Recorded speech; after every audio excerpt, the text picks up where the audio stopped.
গতবার চ্যাম্পিয়ন হবার পরেও 5 দেশের 5 ক্লাব নিয়ে ক্যারিবীয় দ্বীপে প্রথমবারের মতো হওয়া গ্লোবাল সুপার লিগে পা বাড়ায়নি ফরচুন বরিশাল। সেই সুযোগে পা বাড়ায় গেলবারের দ্বিতীয় কোয়ালিফায়ার পর্যন্ত খেলতে পারা দল রংপুর রাইডার্স। ইতিহাসটাও গড়ে ফেলে উত্তরবঙ্গের ফ্র্যাঞ্চাইজিটি। জিএসএল এর প্রথম শিরোপাজয়ী হিসেবে নিজেদের নাম লেখায় রংপুর।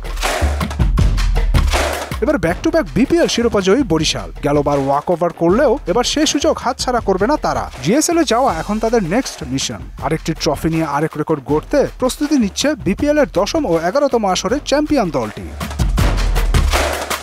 সে লক্ষ্য পূরণে একমত তামিম, মুশফিকুর, মাহমুদুল্লাহরা। অর্থাৎ আরো একবার মাঠ কাঁপাতে দেখা যাবে তামিম ইকবালকে।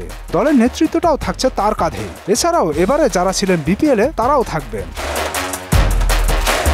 অর্থাৎ Kyle Mayers, Dawid Malan, James Fuller, Mohammad নবীদেরকেও দেখা যাবে। বিপিএল এর ফাইনালের জন্য নিউজিল্যান্ড থেকে উড়ে আসা অলরাউন্ডার জিমি নিশামও থাকছেন ক্যারিবীয় মিশনে। ইতোমধ্যে এ বিষয়ে মালান, নিশাম, দাউদের সঙ্গে আলোচনা সেরেছেন ফরচুন বরিশাল মালিক মিজানুর রহমান। ইতিবাচক সাড়াটাও পেয়েছেন তাদের কাছ থেকে। পাশাপাশি দেশীয়রাও আছেন রাজি। শুধু যারা এখনো খেলছেন দেশের জার্সিতে, তাদের সামনে আন্তর্জাতিক টুর্নামেন্ট না থাকলে বরিশালের জার্সি পরে নেমে পড়বেন মাঠে। সবকিছু ঠিক থাকলে চলতি বছরের 8 থেকে 18 জুলাই হবে জিএসএল এর দ্বিতীয় আসর। যদি মিশন সফল হয় তাহলে রংপুর রাইডার্সের পরে ফরচুন বরিশাল হবে দ্বিতীয় বাংলাদেশি ফ্র্যাঞ্চাইজি যারা গড়বে আরেকটি ইতিহাস।